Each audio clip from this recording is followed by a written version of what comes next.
Good evening, everyone. Good evening, ma'am. Good evening, ma'am. Good evening. Is there anyone new? कोई new student है? Yes, ma'am.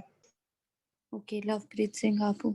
Okay, Lovepreet actually हम लोग कर रहे हैं गॉस थ्योरम, ठीक है? और गॉस थ्योरम में भी हम उसकी 4th एप्लीकेशन पे पहुंच चुके हैं, ठीक है? तो आप एक मेथड देख लेना आज, ठीक है? और हमारे जो लेक्चर्स है वो ऑनलाइन अवेलेबल है, ऑलराइट? और उसी के साथ हम लोग ना एक्स्ट्रा क्लासेस लेंगे, तो आप आज देख लो एक तरह कि कैसे चल रहा है और क्या सिस्टम है, ठीक है? तो जैसे ही एक्स्ट्रा क्लास स्टार्ट होगी तो वहां पे बिल्कुल 0 से दोबारा से मैं आपको एक्सप्लेन करूंगी और वहां से बिल्कुल स्टार्ट करूंगी. Is it clear? ठीक है, तो ऐसे Okay, ma'am. घबराना मत कि कोई बच्चा आगे चले गया और मैं पीछे रह गया या कुछ ऐसे, ठीक है? चलो अब बाकी लोगों से डिस्कस करते हैं. हम लोगों ने लास्ट क्लास में 3rd एप्लीकेशन की थी. Is it clear?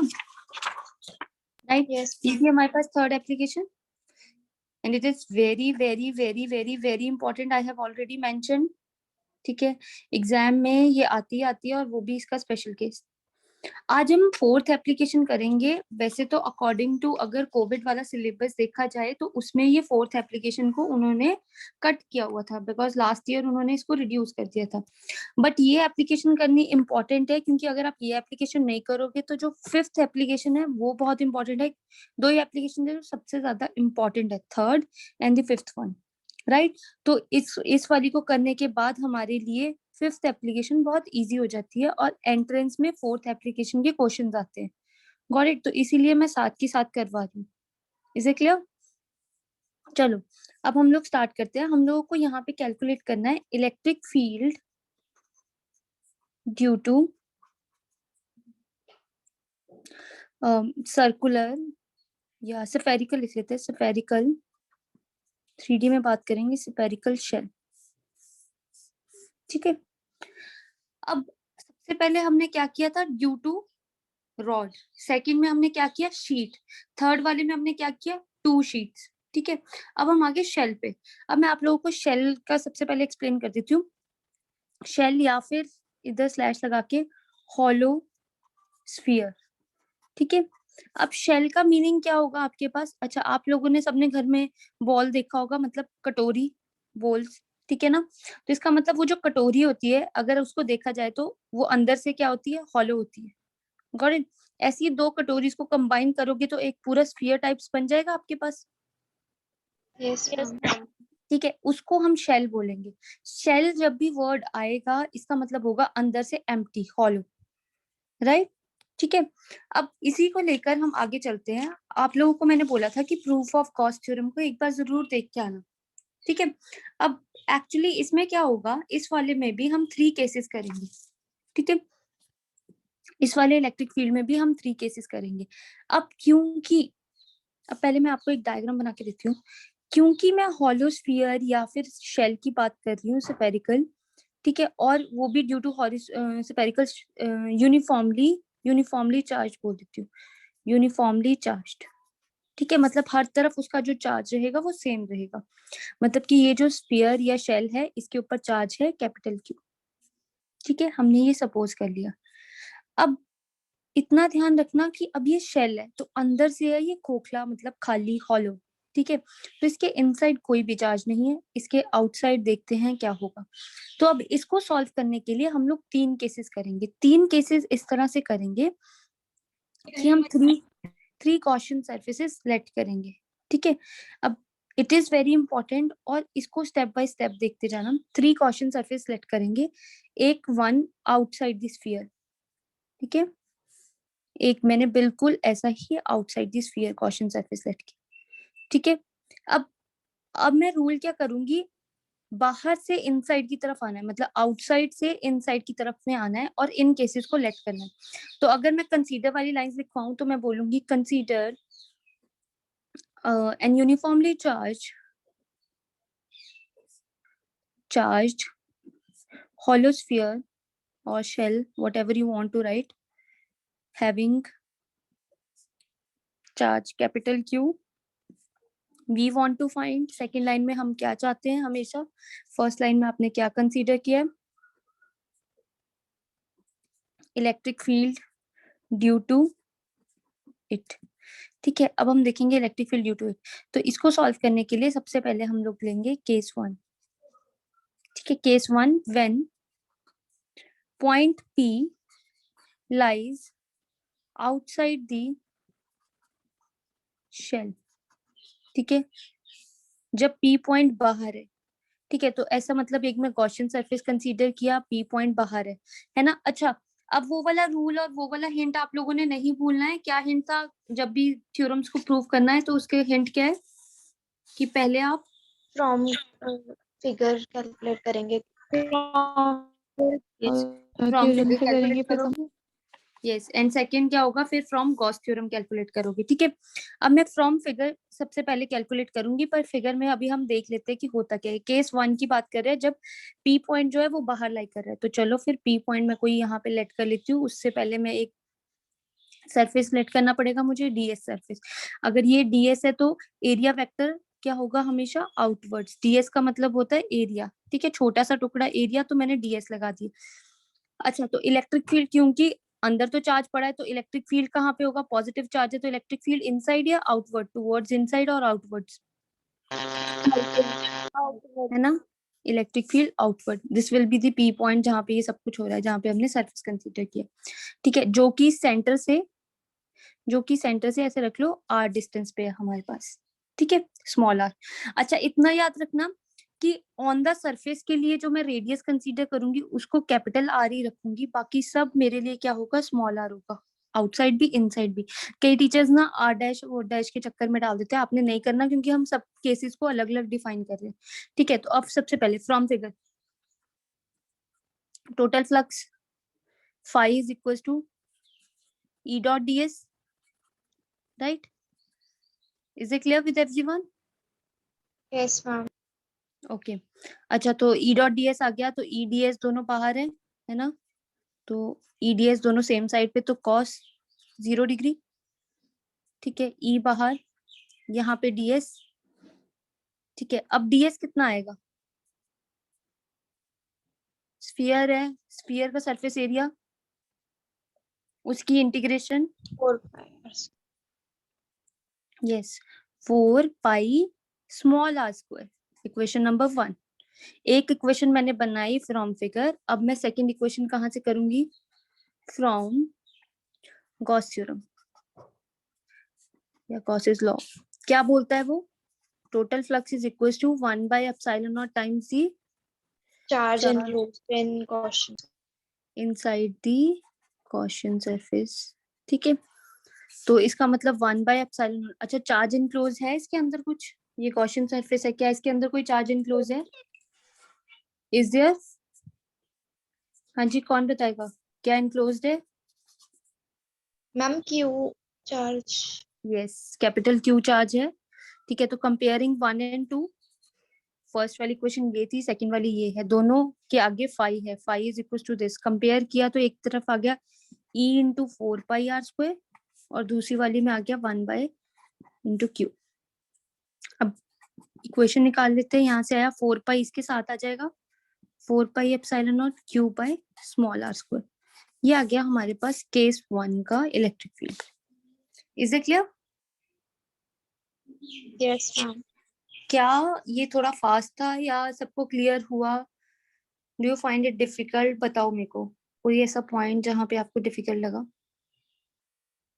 क्योंकि धीरे धीरे केसेस और डायग्राम फेल होने वाली है। क्लियर है? अच्छा, तो यहाँ पे एक मिनट, एक सेकेंड, जब तक आप लोग नोट डाउन करो, मतलब देखो कि आप लोगों को कोई प्रॉब्लम। लवप्रीत, आप मेरे को एक बात बताओ, आपने क्या अभी तक फिजिक्स स्टार्ट की थी? मतलब कुछ भी आइडिया है किसी भी चीज के बारे में? No ma'am. अच्छा, बिल्कुल भी नहीं आपने पढ़ा है। ठीक है, इट्स ओके, कोई बात नहीं। अभी एक्स्ट्रा क्लासेस शुरू होंगी और वीडियो लेक्चर्स ये सब रिकॉर्ड हो रहे हैं। ठीक है, अगर आपको ये लेक्चर अच्छा लगा है या आपको ऐसे अच्छा लगा कि हाँ ठीक पढ़ा रहे हैं और मुझे समझ आ रही है, तो आप इंस्टीट्यूट में जाके बोल दो, वो आपको लेक्चर्स की वीडियोस फॉरवर्ड कर देंगे। ठीक है, is it clear? Okay ma'am. Okay, तो अब देखो जरा, आते हैं दोबारा से इसी पे। अब केस 1 था, मैंने आपको क्या बोला कि जब भी हम इस डेरिवेशन को करेंगे हम आउटसाइड टू इनसाइड वाले सिस्टम में आएंगे। तो इसका मतलब मैंने पहले पी पॉइंट आउटसाइड था, अब क्या आएगा on the surface, outside on the surface and then there comes inside. ठीक है, अब जरा एक बार ध्यान से देखना, ऑन द सरफेस के लिए मैंने ये आर लिया, यहाँ पे छोटा सा डीएस लूंगी, डीएस है तो इसका मतलब डीएस वेक्टर इस तरफ होगा, इलेक्ट्रिक फील्ड है वो भी बाहर की तरफ, कैपिटल ई, है ना, क्लियर यहाँ पे सबको? ठीक यस है, मैम। तो इस तरह से आपने डिफरेंट डिफरेंट बना दिया, देखो फिगर में दिखना चाहिए कि किस वाले पॉइंट पे क्या हो रहा है और किस वाले पे क्या हो रहा है। ठीक है, सेंटर हुआ है। अच्छा, तो अब हम यहाँ पे ना डिस्कस करते हैं कि ऑन द सरफेस। ठीक है, case 2, when point P is on the surface. ठीक है, अब अगर ऑन द सरफेस है पॉइंट P, तो एक बात बताती हूँ मैं, देखो मैं तो यहाँ पे डायरेक्टली ट्रिक यूज कर रही हूँ, तो आपने भी बिल्कुल ऐसे करना है, देखो सेम आता। ठीक है, आप जब तो 5 मार्क्स में आए तो, अगर तो 3 मार्क्स में आए तो आपने यही वाला शॉर्टकट यूज कर देना, अगर 5 मार्क्स में आए तो आप इसको डिराइव करोगे। ठीक है, अब देखो सेम था, phi is equal to E dot D S, E D S cos 0 degree, E D S, है ना। अब आर की जगह पे बस यहाँ पे कैपिटल आर स्क्वायर आ जाएगा, बस यस सिर्फ मैम। रेडियस ही चेंज हुआ ना, अगर आप ध्यान दो तो सिर्फ रेडियस चेंज हुआ, है ना। Yes Alina, Alina is the clear? Ma'am. ठीक है, तो मतलब कि सिर्फ रेडियस चेंज हुआ, और अगर हम यहाँ पे आए तो गॉस थ्योरम में भी पूरा 1/ε0 1 इनटू चार्ज इनक्लोज, ये बिल्कुल सेम ऐसी है। बॉयज में से समझ आया आप लोगों को?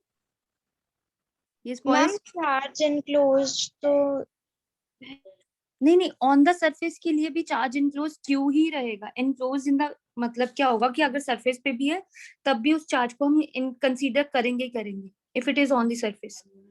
ठीक है, प्रॉब्लम कहाँ पे आएगी, इनसाइड वाले के लिए आएगी। ठीक है, इज इट क्लियर? तो अच्छा, मैं यहाँ पे ना ऐसे लिख रही हूँ, आर इज हेयर, इस वाले के लिए here R is equal to capital R change करके मैक्सिमम कर देते हैं। अच्छा, मैंने इसको ही क्यों मैक्सिमम लिखा, तो देखो सारी डेरिवेशन सेम आएगी, बस यहाँ पे 1/4πε0 Q by capital R square आ जाएगा, है ना। अब मुझे एक कोई रीजन दे दो कि मैंने इसको मैक्सिमम क्यों लिखा, एंड आप लोगों को पता है कि इसका रीजन क्या है, why I have called this maximum, ये आप लोगों को इसका रीजन पता है, बताओ।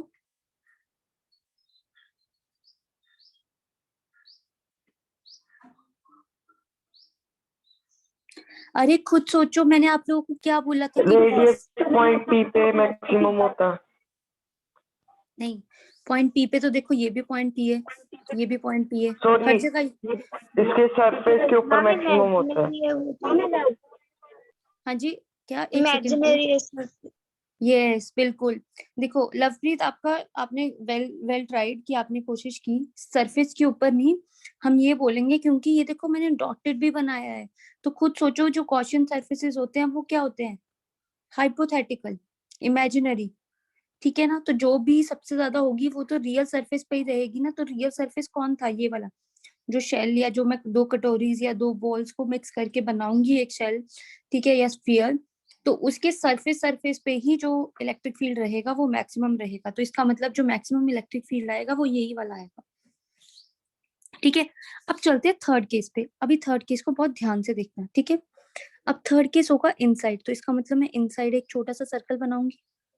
ठीक है, ऐसे ही मैं छोटा सा रीजन कंसीडर करूंगी, ये डीएस है, सेंटर से यहाँ तक। ठीक है, इधर डीएस वेक्टर, ठीक है, और इधर इलेक्ट्रिक फील्ड ई, है ना। अब यहाँ पे देखना, फर्स्ट केस तो बिल्कुल यही वाला आ जाएगा। ठीक है, केस 3 के लिए, case 3, when point P lies inside this shell. ठीक है, तो ये कितना होगा, 5 is equal to E dot D S. ठीक है, तो ये कितना आ गया, 5 is equal to E D S cos 0 degree, फिर से आर ही कंसीडर किया है तो ई को बाहर निकाल लेते हैं, cos 0 1 होता है तो ये ds आ जाएगा, और फिर e into 4 pi small R square. ठीक है फाइन। अभी आ गई क्वेश्चन नंबर 1। ठीक है, अब हम देखते हैं कि हमारे पास फ्रॉम गॉसेस थ्योरम, ठीक है, या फिर गॉसेस लॉ, हमारे पास क्या है, phi is equals to 1 by epsilon naught times the charge enclosed inside the Gaussian surface। आप पूरी लाइन लिख दोगे। पर अगर आप देखो तो इनसाइड द सरफेस तो मैं कब से बोल रही हूँ कि वो क्या है, खाली है, एम्प्टी है, तो चार्ज कितना होगा उसके अंदर? 0. I hope everybody is clear, क्योंकि मैंने बार बार इसको बोला है कि जो इनसाइड चार्ज होगा वो आपका रहेगा 0, राइट? क्योंकि वो क्या है, हॉलो स्फीयर है, हॉलो स्फीयर कंसीडर किया हुआ है, तो सिर्फ उसके सरफेस पे चार्ज है, उसके अंदर कोई चार्ज नहीं है। बाहर वाले वाले के लिए चार्ज इसलिए हुआ क्योंकि उसके अंदर सरफेस वाला हिस्सा इंक्लूड होता है, ठीक है ना, क्लियर? तो इसका मतलब कि हमारे पास यहाँ पे जो चार्ज आया वो क्या आया, 0। तो इक्वेशन नंबर 2 मतलब phi is equal to 0।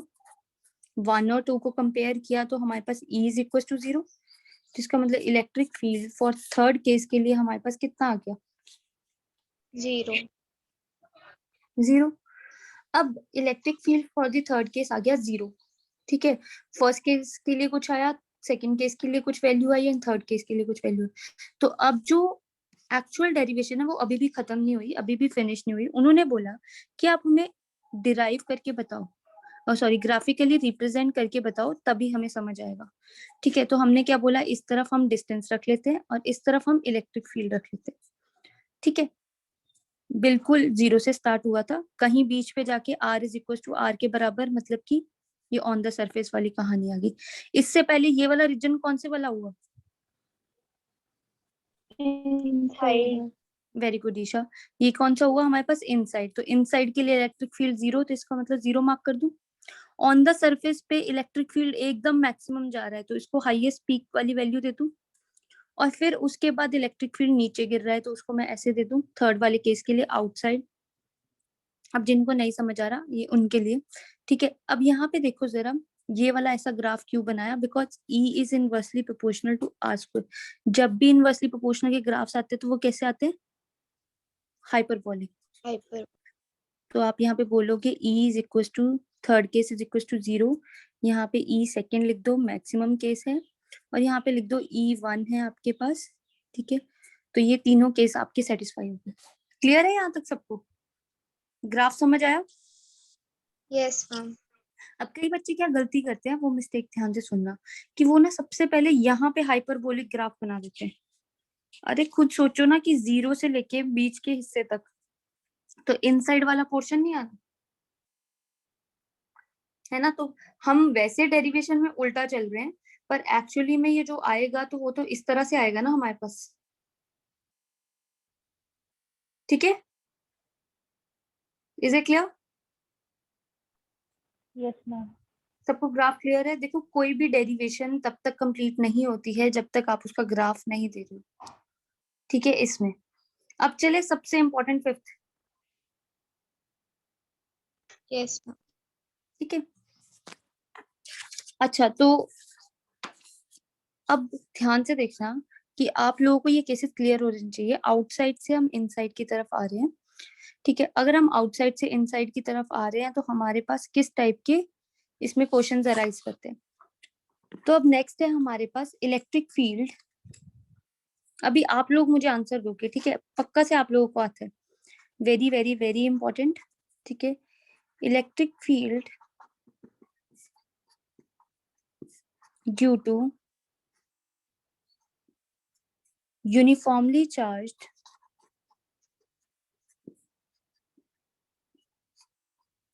Solid sphere, ठीक है। तो इसका मतलब वो यूनिफॉर्मली चार्ज है स्फीयर, ठीक है, सॉलिड स्फीयर है और वो यूनिफॉर्मली चार्ज है। अब उसकी वजह से बना रही हूँ, ठीक है, और वो भरा हुआ है, सॉलिड है, मतलब आज वो फील्ड है, जैसे कि हमारी अर्थ हो गई, जैसे कि आपकी फुटबॉल वगैरह, जो फुटबॉल बास्केटबॉल है वो अंदर से हॉलो होते हैं, वो हॉलो स्फीयर्स की एग्जांपल ले लो। और अगर जैसे वो ब्लैक वाली बॉल होगी, लेदर बॉल होगी, वो सारी बॉल्स अंदर से फिल्ड होती है, तो इसका मतलब उसको हम कैसे बोलेंगे, सॉलिड स्फीयर्स की तरह। Got it? मतलब सबसे गुड एग्जाम्पल तो इसकी अर्थ आ जाती है हमारे पास कि अंदर से भरी हुई है, ठीक है, सॉलिड स्फीयर। तो अब सॉलिड स्फीयर है, सेंटर ओ है, ठीक है, having some radius capital R, ठीक है, सेम वही बात, आउटसाइड से चलेंगे, ठीक है, और फिर इनसाइड की तरफ आएंगे। तो फर्स्ट टू केसेस को तो मैं ऐसे ही डिस्कस करूंगी आपके सामने इसी को रखकर, ठीक है। अब ध्यान से देखना, जब आउटसाइड की तरफ चली तो कोई पी पॉइंट कंसीडर किया जिसकी दूरी सेंटर से कहाँ पे है, जितनी है आर है, स्मॉल आर, ठीक है, और डीएस है हमारे पास, DS vector will be perpendicular to the surface, ठीक है, और इलेक्ट्रिक फील्ड जो होगा वो भी आपके पास क्या होगा, आउटवर्ड, क्योंकि पॉजिटिव चार्ज है, इलेक्ट्रिक फील्ड ई आउटवर्ड्स, ठीक है, यहाँ तक क्लियर है। अब फॉर दी आउटसाइड के लिए मैं दोबारा से नहीं लिख रही क्योंकि मेरे पास लिखा हुआ है, तो सेम ही चीज को दोबारा से रिपीट करते हैं क्योंकि आउटसाइड का केस तो सेम है, ठीक है। अब when the point P lies outside the sphere, shell की जगह पे सॉलिड स्फीयर लिख दोगे, तो phi is equal to E dot DS, E dot DS. अब ई डॉट डॉट प्रोडक्ट है तो कॉस आएगा, और इन दोनों के बीच में 0 एंगल है क्योंकि ये दोनों पैरेलल लाइंस है, तो 0 डिग्री एंगल, ठीक है। ई को बाहर निकाल लिया, डीएस आ गया, ई को बाहर निकाल लिया, डीएस आ गया, आर डिस्टेंस है तो 4 पाई आर स्क्वायर ही रहेगा। यहाँ तक क्लियर सबको? Yes, ma'am. कोई चेंज नहीं, कोई इशू नहीं। अब नेक्स्ट पे चलते हैं, ठीक है। नेक्स्ट वाला क्या है, phi is equal to from Gauss law. Gauss law से हम इसको देख रहे हैं, तो गॉस लॉ से हमारे पास कितना आया, phi is equal to 1 by epsilon naught times into charge enclose inside the Gaussian circle. अब इसके लिए भी 1 by epsilon naught charge enclose है इसका, क्यू, तो सेम वैल्यू सब्स्टिट्यूट करेंगे, सेम रिलेशन आएगा और सेम आंसर। यहाँ तक क्लियर है सबको? Yes, ma'am. हाँ जी, एनीवन जिसको ये क्लियर नहीं है? एनीवन? पक्का से सबको क्लियर है? Yes, ma'am. ठीक है। अब फिर से, when point P lies on the surface, जब वो सरफेस के ऊपर लाई करता है तब हम कैसे कंसीडर करेंगे, कुछ ds, right, ds vector outward, ठीक है, इलेक्ट्रिक फील्ड भी आउटवर्ड्स, ठीक है, और रेडियस आर है, तो इस वाले को भी सेम वैसे ही डिराइव करेंगे। यहाँ पे आर स्मॉल आर की जगह पे कैपिटल आर आ जाएगा, ठीक है, यहाँ पे भी कैपिटल आर आ जाएगा, तो सेम ही यही वाला रिलेशन आ जाएगा कि हमारे पास ये है, और ये भी क्या होगा, मैक्सिमम, क्या होगा ये यहाँ पे, है ना, ये भी हमारे पास हो जाएगा मैक्सिमम, लिखा ही नहीं जा रहा, ये हमारे पास मैक्सिमम।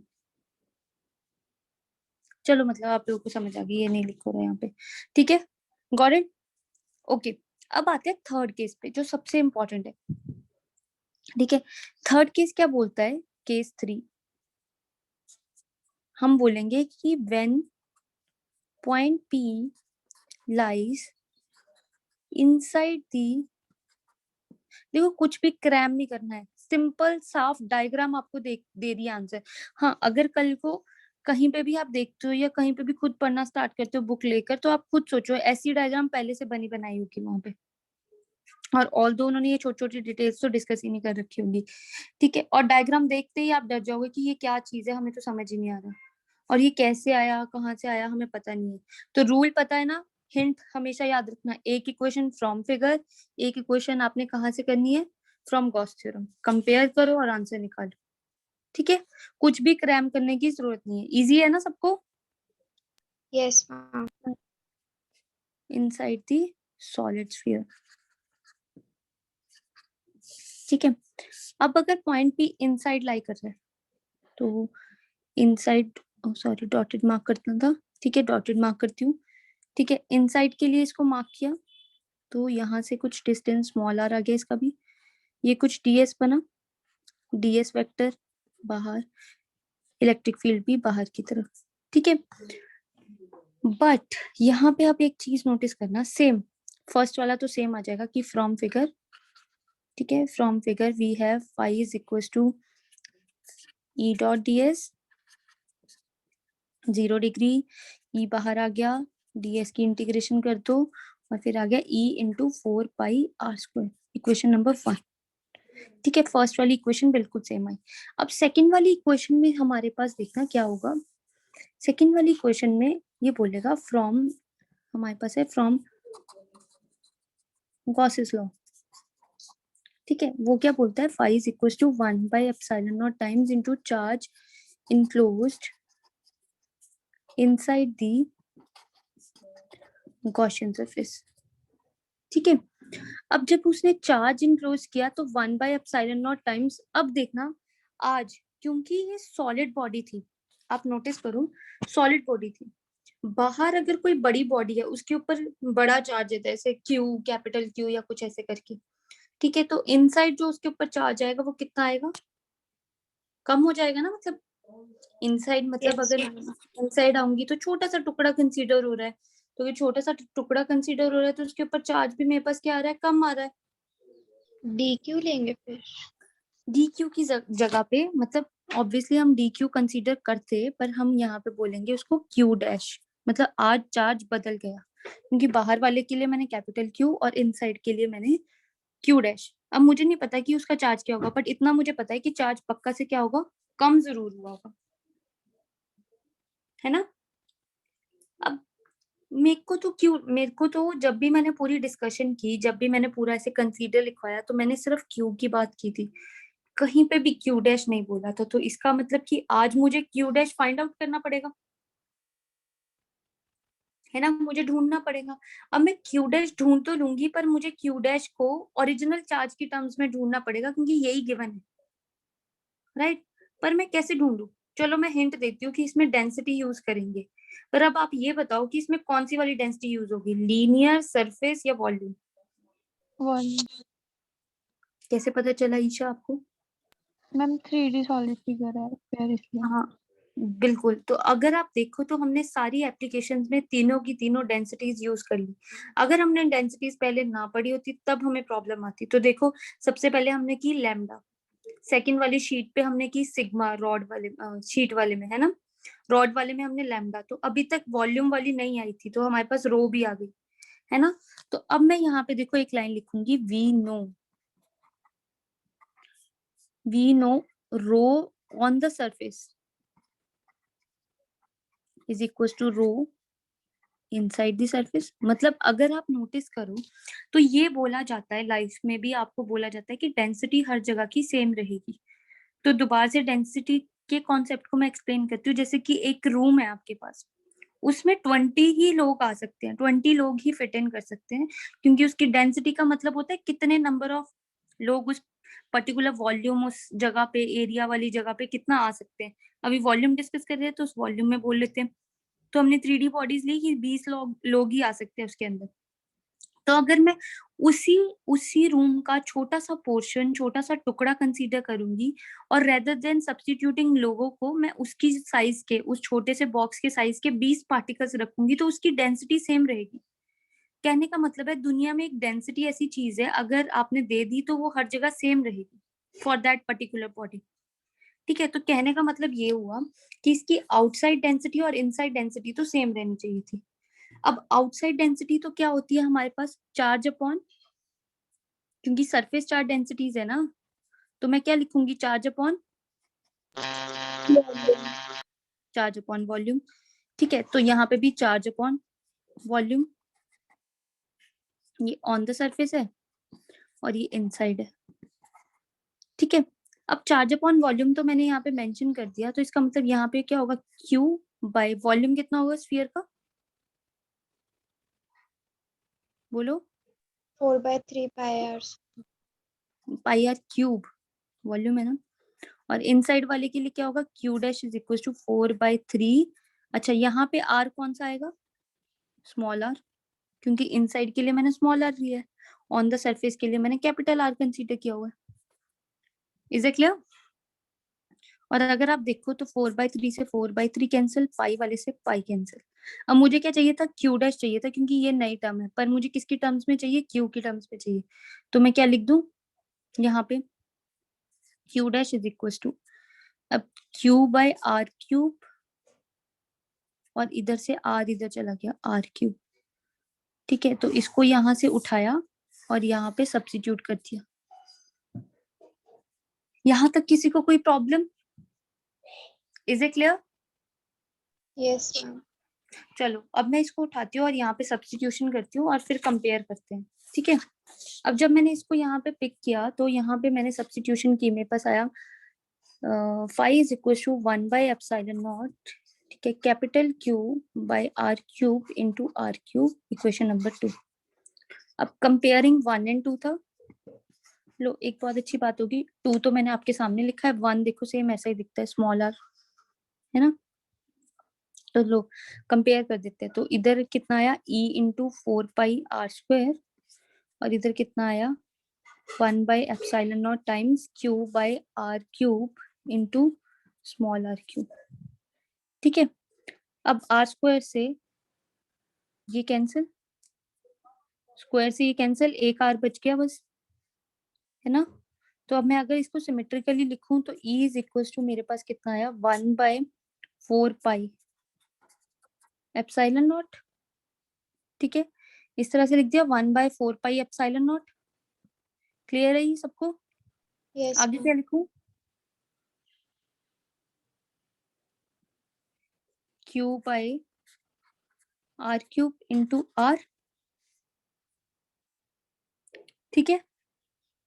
अब अगर आप नोटिस करना तो अगर आप देखो तो मैं यहाँ पे बताती हूँ, ये तो कांस्टेंट है, ये कांस्टेंट है ना। 1/4πε0 की एक फिक्स्ड वैल्यू है जो कि आपको स्टार्टिंग में लर्न करवा दी है, कितनी होती है? Ma'am, 9 9 into into 10 10 to 9 Newton. Very nice, ठीक है, very good.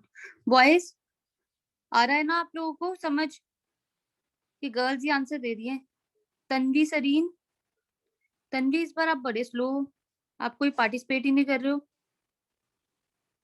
Aanchal, are you getting it?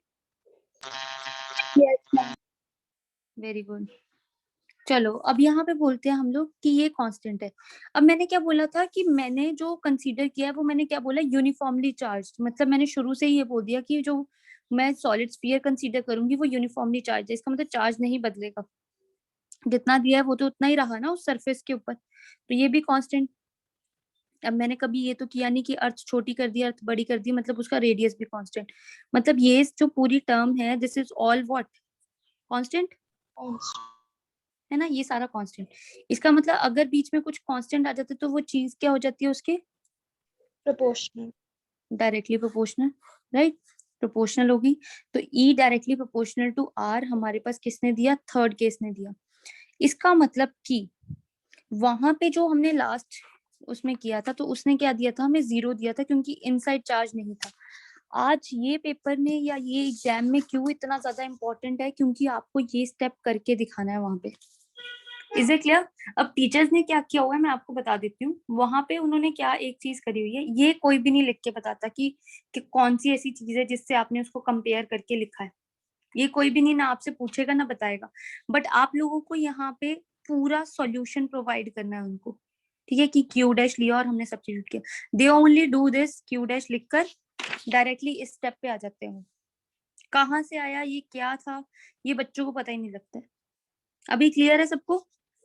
अब इसका ग्राफ प्लॉट करने में मेरी हेल्प करवाओ, क्योंकि फर्स्ट और जो सेकंड केस है वो बिल्कुल सेम थे, है ना, वो तो बिल्कुल ही पुराने वाले की तरह सेम है। यहाँ पे R, यहाँ पे सेंटर में कहीं R is equal to capital R, ये 0 से स्टार्ट हो रहा है ना। तो जो सेकंड वाला केस था वो क्या था, मैक्सिमम,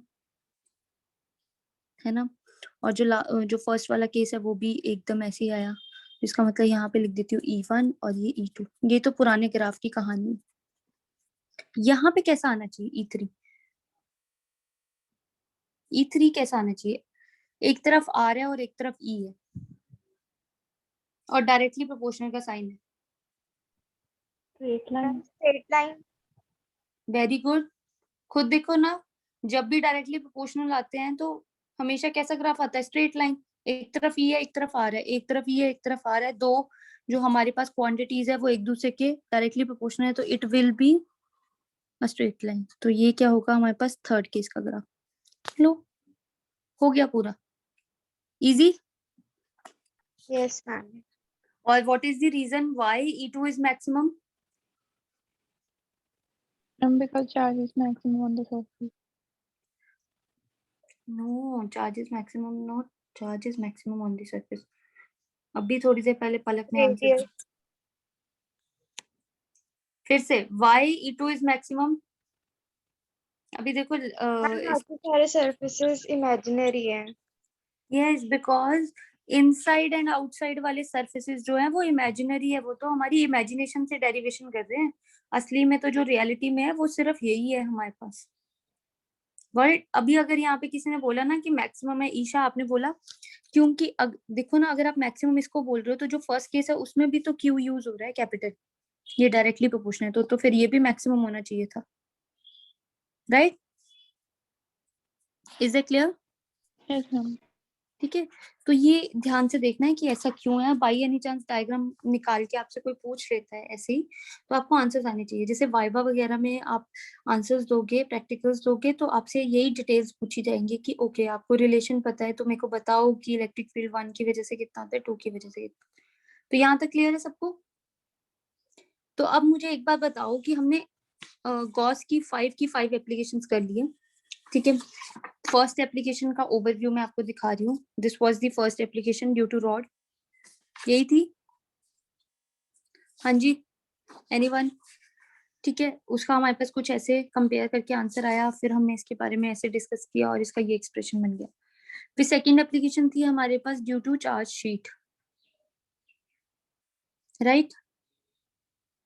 इज इट क्लियर? ठीक है, एंड देन देयर कम्स हमारे पास third application that is due to electric field due to parallel sheets, 2 parallel sheets. ठीक है, फोर्थ एप्लीकेशन थी आप लोगों के पास सामने आज की हमने, due to shell.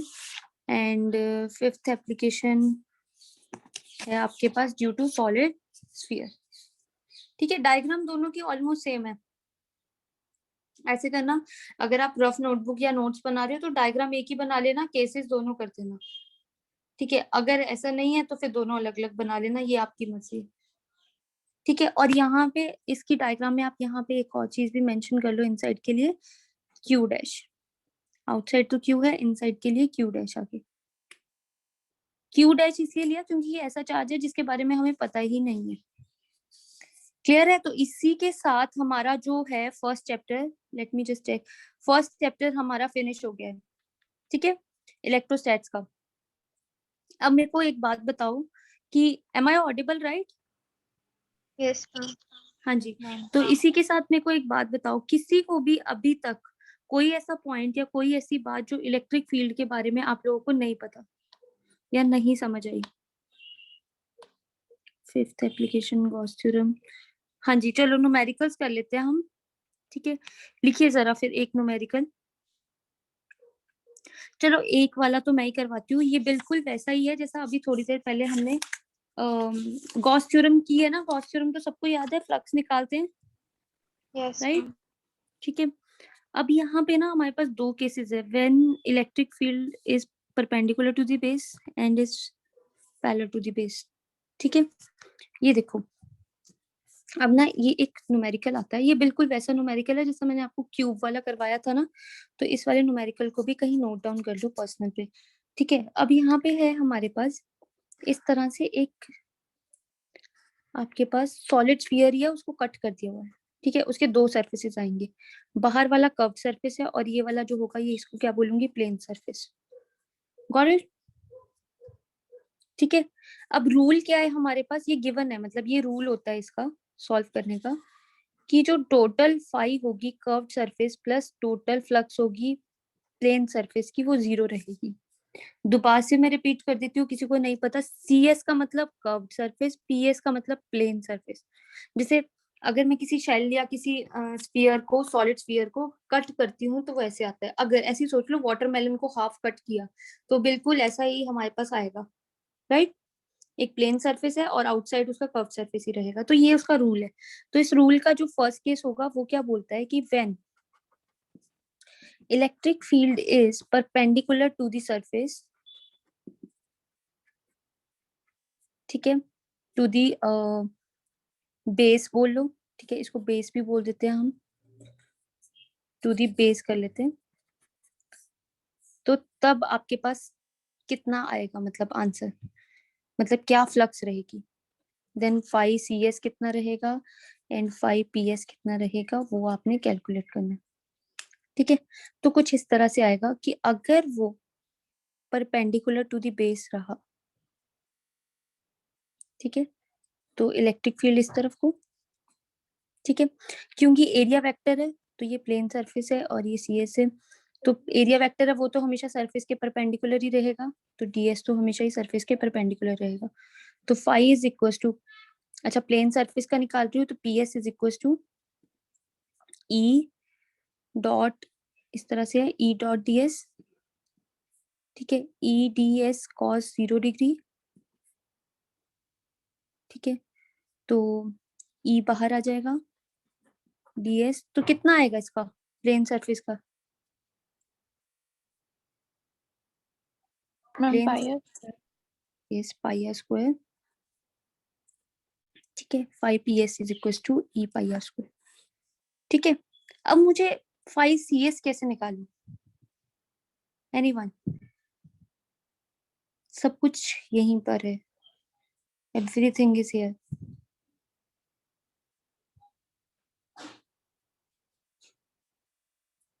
Everything is here.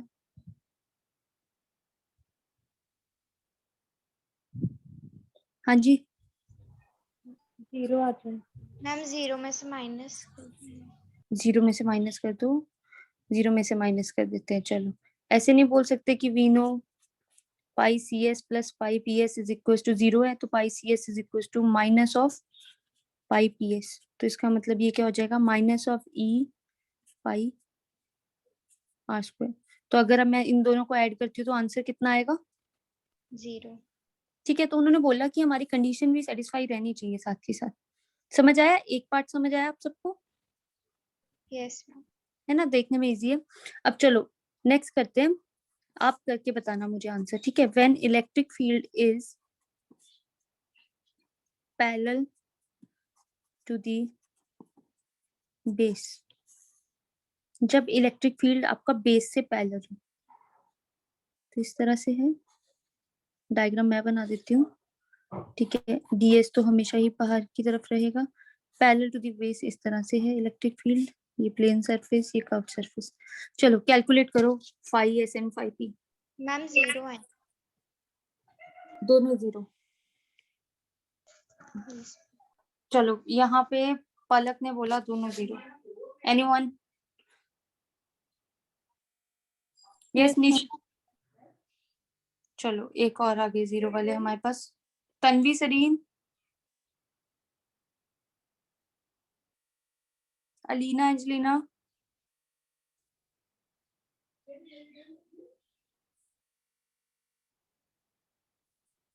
Yes Isha, Dolly, Ishmeet, बताइए। अच्छा ईशा आ गया आपका, तो इट्स वेरी इजी।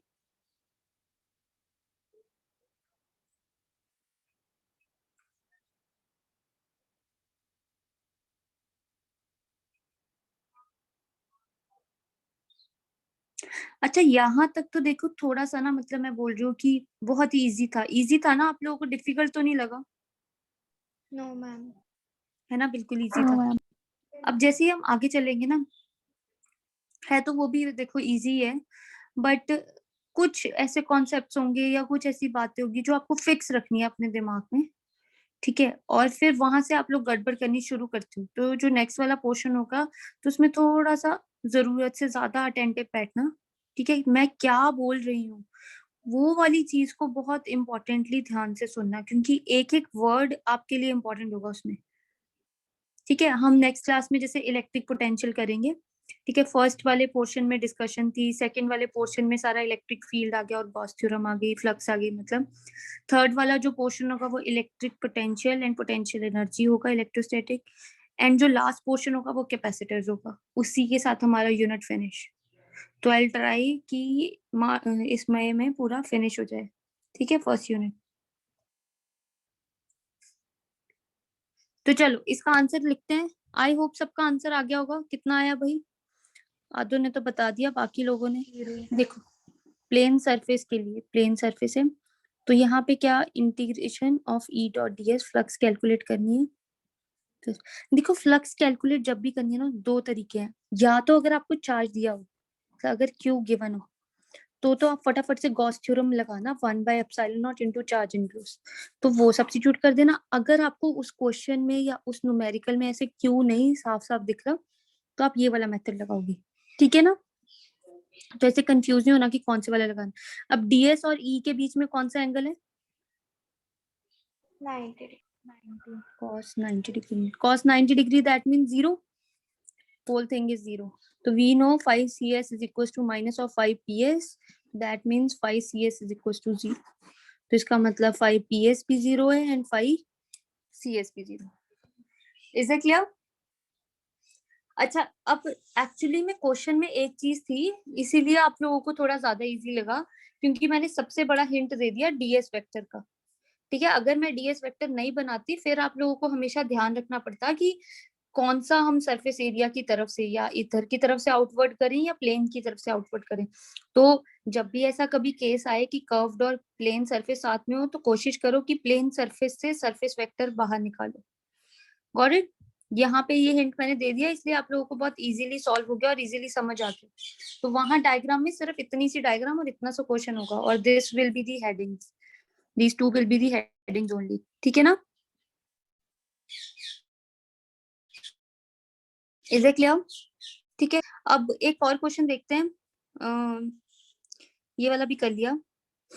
अब एक ना इलेक्ट्रिक फील्ड का ना थोड़ा सा डिफिकल्ट क्वेश्चन है, चलो ट्राई कर लेते हैं। ठीक है, होपफुली आप लोग को समझ आए।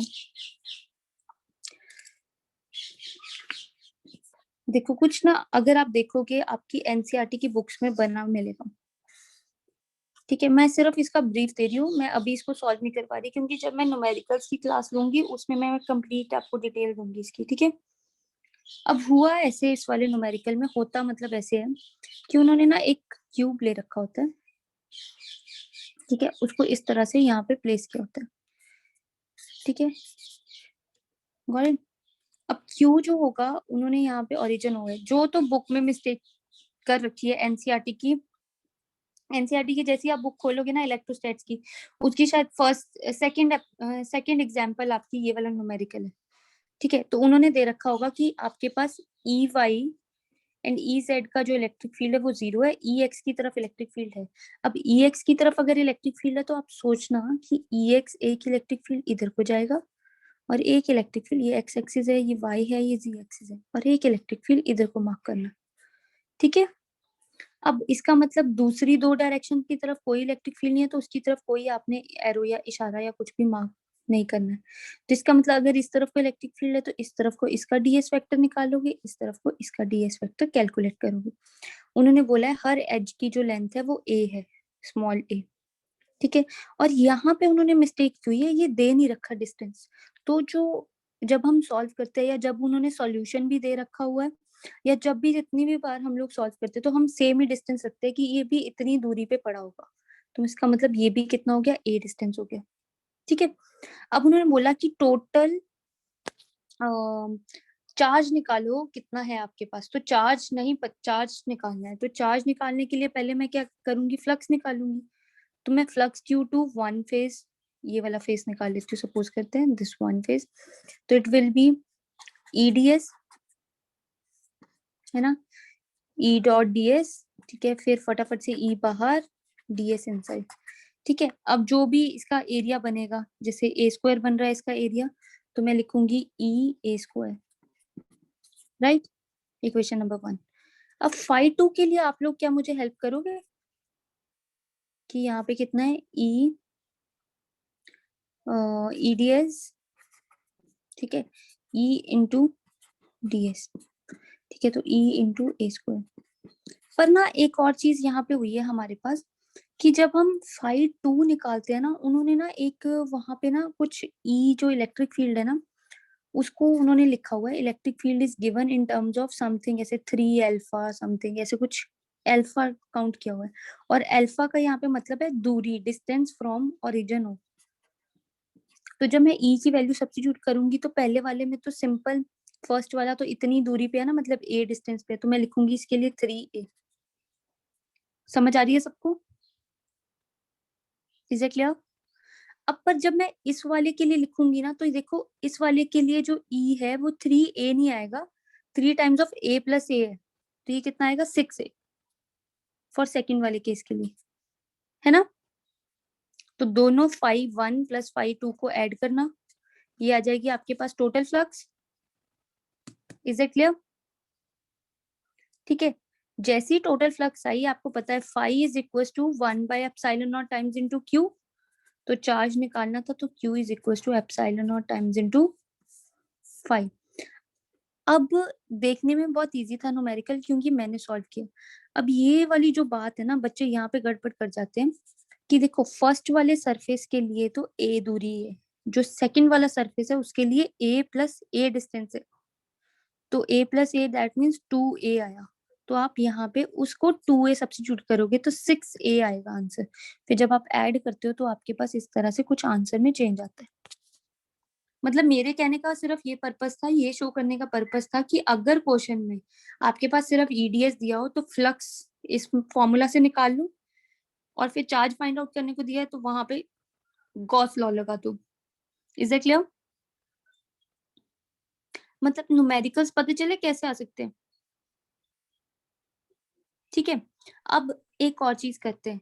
अब जो एग्जामिनर है ना, उसने बोला कि एनसीईआरटी की ये एग्जाम्पल तो आपने कर रखी है, अब मैं जो पेपर में डालूंगा, मैं तो इस बॉडी की जगह पे यहाँ पे उनको सिलेंडर डाल दूंगा, तो जब वो अगर वो सिलेंडर ऐड कर देगा तो यहाँ पे जो एरिया आएगा उसकी जगह पे सिलेंडर का एरिया, यहाँ पे जो एरिया आएगा वो सिलेंडर का एरिया।